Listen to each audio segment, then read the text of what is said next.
Olá, meu nome, tudo bem? Vamos dar continuidade às nossas aulas.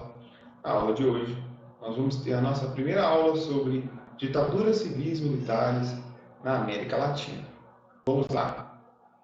Antes de iniciarmos o assunto em si, é importante ressaltar que quando falamos de ditaduras na América Latina, estamos falando de um contexto histórico da Guerra Fria.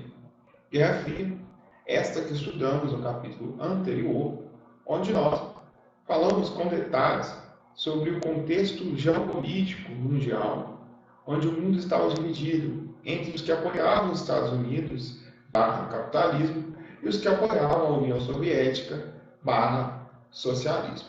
Então, dentro desse cenário, também tivemos em seguida a Revolução Cubana, em 1959, a doutrina Truman, que visava impedir o avanço do comunismo no mundo. Então, a América Latina já tinha um contexto de Cuba, né? Então, os Estados Unidos tinham seus investimentos pesados, né, para impedir aí que mais um país se tornasse socialista, ok? Então, ele não queria perder de forma alguma terreno ou espaço para o socialismo, no caso, a União Soviética, principalmente aqui no território da América, ok? Então, vamos falar um pouco agora sobre a ditadura paraguaia. O Paraguai, nos anos 20, ele passou por períodos de golpes, guerras civis, disputas entre os partidos liberal e a Associação Nacional Republicana, também conhecida como Colorado, ok? E a partir do ano de 1962, ocorreu a famosa Guerra do Chaco, que envolvia Paraguai versus Bolívia, né? Tinha uma questão envolvendo petróleo, né? E o Paraguai acabou sendo vitorioso, mas, em contrapartida, acabou contraindo aí uma crise econômica. Então, quando se tem uma crise econômica, normalmente se leva também a uma crise política. E nesse contexto, nesse sentido, ocorreu a Revolução Federalista em 1936, que foi liderada pelo coronel Rafael Franco. Ele assume o poder e tinha os objetivos mais populares, né, que tinham uma ideia de implementar uma reforma agrária, direitos trabalhistas. Porém, Rafael Franco foi derrubado e teve início, assim, a ditadura do general Morim. Em 1940 a 1948, o general Higino Morim assumiu o poder, mas devido a todo esse contexto, né, tivemos ainda uma guerra civil durante 1947, mais revoltas, contexto de crise econômica, política, tivemos em 49, né, para tentar apaziguar toda essa situação, a chegada do poder de Frederico Chaves, do Partido Colorado. Mas, como eu acabei de dizer, devido a esse cenário de desvalorização cambial, inflação, crise na produção agrícola, fome e também o não pagamento da dívida com os americanos, o presidente do Banco Central, o presidente na época chamado Epifânio Fleitas, ele teve uma ideia de que o Paraguai, para solucionar a crise, deveria contrair empréstimos com o FMI e também com a Argentina peronista. Entretanto, o presidente Chaves foi contra essas medidas. A partir daí, começou uma articulação de golpe contra o presidente Frederico Chaves, né? E o Epifânio Freitas, juntamente com o general Stroessner, planejaram ali um golpe de Estado. E, a partir daí, o presidente da situação acabou tendo que renunciar. Começa, então, a ditadura no Paraguai, a ditadura de Alberto Stroessner. Esse general, ele teve o apoio da base política colorada, mas também interferiu, né, nesse partido, ele controlou esse partido, e também o apoio da oligarquia agropecuária, juntamente com os Estados Unidos, ok? Então, essa questão de doutrina nacional, né, lembrando, estamos num ano anterior aí às ditaduras nos outros estados na América Latina, né? O Paraguai, a ditadura no Paraguai, ela ocorreu primeiro do que a Revolução Cubana, por exemplo, né? Então já havia essa preocupação, né, imediata ao fim da Segunda Guerra. Passou-se alguns anos, o Paraguai tem o seu lado definido, os Estados Unidos, e a implantação da ditadura liderada por Alberto Stroessner. E, vamos dizer, né, as características desse governo do Stroessner. Ele perseguiu, torturou seus opositores, recebeu investimento dos Estados Unidos, atuou contra o comunismo, criou redes de apoio e defesa, desestabilizou instituições democráticas, coisas que em qualquer ditadura, né, são normais, são coisas características, peculiares aí, né, de qualquer ditadura. Porém, durante essa ditadura, né, o Stroessner, nós tivemos também a formação de grupos guerrilheiros que tentavam ali combater, né, já que pelas vias democráticas não seria possível, os grupos guerrilheiros acabavam, né, também pela violência, tentar conter ou derrubar o governo de Alfredo Stroessner. Para mascarar um pouco a ditadura, o regime ditatorial, eram realizadas eleições. Porém, essas eleições não tinham oposição, né? O candidato único, e lógico, acabava vencendo. No campo da economia, os agropecuários se fortaleceram com o aumento do fluxo de capitais estrangeiros. Os Estados Unidos financiavam essas ditaduras aqui, né, devido ao contexto da Guerra Fria, como já foi falado, e com isenção de impostos, créditos, juros baixos. E também nós tivemos construções, né, como, por exemplo, a usina hidrelétrica de Itaipu e a construção da Ponte da Amizade. É importante reforçar que esse crescimento econômico, estudos apontam que eles atingiram apenas aí uma minoria da população, tá? Uma minoria da população. Quando se fala, como for ocorrer no Brasil também, né, o milagre econômico, foi para uma pequena parte, lógico, os mais ricos, tá? Mas vamos lá então, como terminou essa ditadura de tortura, perseguição, pessoas desaparecidas, né? O Paraguai, no ano de 1988, teve, né, uma eleição e Stroessner foi reeleito pelo seu 8º mandato. Porém, ele não contava com isso, né? Ele já queria passar o poder para o seu filho, aquela coisa toda.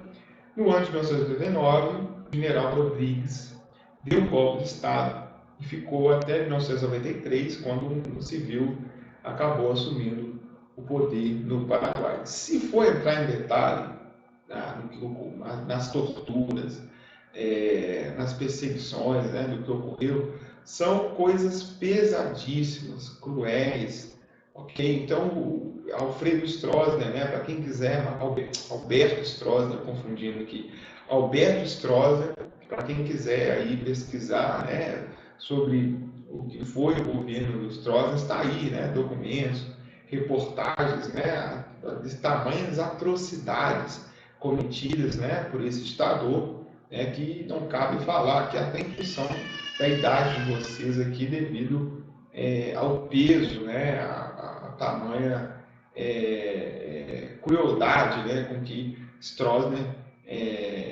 governou o Paraguai, né, e sua mão pesada aí contra os seus opositores, ok? Vamos para a ditadura do Uruguai. O Uruguai estava também num contexto de crise econômica causada pela decadência da expansão da via da indústria, né? Havia uma crise demográfica. Então, o país, vamos dizer que uma crise econômica leva a uma crise política, e isso tudo se torna um campo fértil aí para governos ditatoriais, salvadores da pátria. Isso é comum nesse momento. Ainda mais no período da Guerra Fria, né, onde os Estados Unidos estavam com os olhos bem abertos aí para qualquer sinal, né, de um país vamos dizer assim, né, passar para o lado dos socialistas. O Uruguai, né, vivia um contexto de um sistema bipartidário, né, onde dois partidos tinham muita força, o Partido Colorado e o Partido Nacional. Se lembrarmos, né, do século XIX, havia o Partido Colorado, o Partido Blanco, com a questão do contexto da Guerra do Paraguai, que o Brasil também, né, esteve presente ali. Então, já esse cenário político chegou, né, até os anos 20, esse sistema aí bipartidário, ok? Mas no contexto dos anos 60, surgiram grupos opostos. Os anos 60, que era um contexto de crise econômica e política, ok? Surgiram dois grupos opostos. Os tupamaros, que eram guerrilheiros revolucionários, né, mas esquerda mesmo, que tinham em suas ações expropriação de bancos, captura de empresários, embaixadores, e o outro grupo era o Esquadrão da Morte, organização de extrema-direita e anticomunista.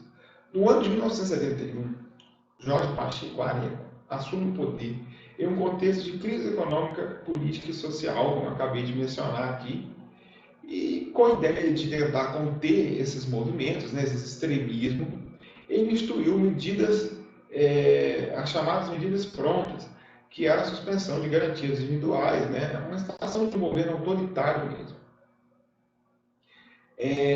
Após, né, a saída do Areco, né, do presidente Pacheco Areco, assume o presidente Juan Maria Bordaberry. E esse aí vai ser, né, o tema central da nossa aula aqui. Ele, diante desse contexto, né, de grupos extremos, né, esquerda, tanto a esquerda como a direita, o presidente Bordaberry cria o Conselho de Segurança Nacional, também uma doutrina de perseguição aos comunistas, né, ao lado dos Estados Unidos ali. Esse governo vai ter uma grande participação dos militares, fechamento do Senado, da Câmara dos Deputados, intervenção em órgãos de oposição e silenciamento da imprensa, que é comum, característico, né, como eu disse aqui, de qualquer regime militar. Criação de um Conselho de Estado composto por militares para cumprir o papel legislativo e a consolidação do golpe de Estado. Então, o que nós temos? Nós temos um presidente civil, mas um governo militar. O presidente ficava algo como representativo, e quem mandava, quem governava de fato, eram os militares. A partir daí, né, desse golpe de Estado, foi seguido, nós tivemos prisões, perseguições, desaparecimento de pessoas, né, característico também de qualquer ditadura. E no ano de 1976, o Bordaberry acabou se afastando, ele queria adotar medidas extremas, né, e acabou tendo divergências ali com os militares e acabou sendo afastado. Quem assume provisoriamente foi o presidente Alberto de Michele, e ele cria os atos institucionais. Atos institucionais, aqueles mesmos, né, bem parecidos aí com o que tivemos aí no Brasil, né? Esses atos onde o executivo governa aí por decretos, ok? E foi decretado aí, né, dentro desses atos institucionais, fim das eleições, criação do Conselho Nacional Integrado ao Conselho do Estado, dando mais poderes aos militares, inclusive escolher presidente da República e membros da Suprema Corte. Então, era um governo militar, totalmente militar, ok? E o próximo presidente, né, escolhido então pelos militares, foi o Aparício Mendes. E dentro desse contexto, nós tivemos o banimento de quase 15 mil cidadãos da vida política por 15 anos. Né? O ato constitucional número 4. E o AI-5, né, nós tivemos o assassinato de aproximadamente 116 pessoas, 200 pessoas desaparecidas, prisões foram prolongadas. E quando chegou já nos anos de 1980,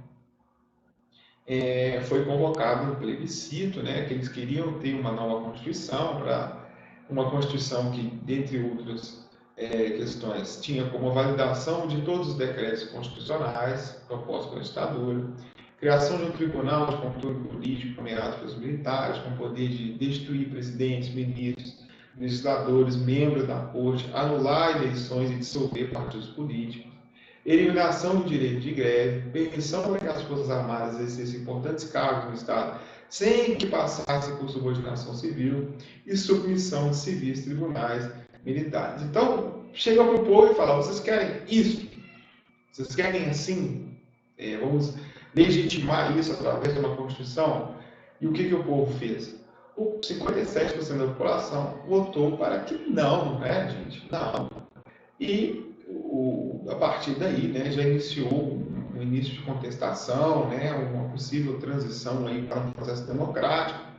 E o próximo presidente foi o Gregório Álvares e teve que enfrentar um cenário onde os Estados Unidos já não apoiavam mais as ditaduras, né? Os governos dos anos 80 dos Estados Unidos, Nixon, Reagan, né? Eles já tinham ali ideias mais democráticas e sem o dinheiro dos Estados Unidos, nenhuma ditadura na América Latina ia conseguir sobreviver, né? Porque os Estados Unidos financiou, o Brasil teve o crescimento, fazendo esse paralelo com o Brasil, né? Um milagre econômico, mas quando os Estados Unidos tirou a mão, tirou o dinheiro, né? Veio à tona aqui, né, a crise econômica e também iniciou o processo de abertura, reabertura, né, democrática. E assim ocorreu no Uruguai, né? E a partir daí, né, iniciou o processo de transição para a democracia, as pessoas foram para a rua também, manifestações. E no dia 1º de março de 1985 ocorreu o fim da ditadura no Uruguai. Então, pessoal, essa foi a nossa aula de hoje. Na próxima aula, nós falaremos mais sobre esse assunto e, dessa vez, falaremos do Chile e da Argentina. Obrigado, até a próxima. Tchau.